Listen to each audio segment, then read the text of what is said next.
Yun, mapagpalang hapon kung muli sa inyong lahat, mga sir, mga madam. Ako po yung nagbabalik ang inyong lingkod, Agent Joel. So, dito tayo ulit sa bayan ng Santa Maria, Pangasinan. Meron tayong tinitingnan dito na along National Highway. Ayan, National Highway, 2,000 square meter. Meron siyang 30 meters frontage more or less. Napakalapad ng frontage. Tapos maliit lang ang area nito, mga sir, mga madam. So, ayan, tingnan po yung property para makita nyo. Please like and share muna, and don't forget to subscribe sa aking munting channel. At don't pakihit din po ang notification bell upang maging updated po kayo sa susunod kong mga video. So ito po yung kanyang boundary, ayan, yung bakod. Tapos hanggang dun lang din po sa may lampas ng baka, hindi po kasali yung green sa likod. Yan, so bakanting lupa lang siya.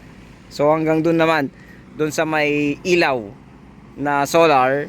So nasa 30 meters below yung frontage nito, kasi lampas pa nung ilaw eh. So nasa 30 meters frontage. Napakaganda po nito. Small business or residential area, kasi 2,000 square meter lamang po ito, mga sir, mga dam. Tsaka titulado rin po ito.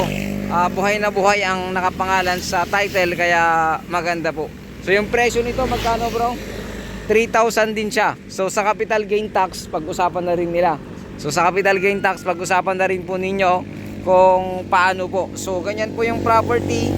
Ayan, para po makita po ninyo na malinis siya at hindi siya ganun kalalim. So kung i-level nyo dito sa kalsada, konting-konti lang yung tatabunan. So kung ayaw nyo naman, flood free area naman to, so wala namang magiging problema. So ito po yung kanyang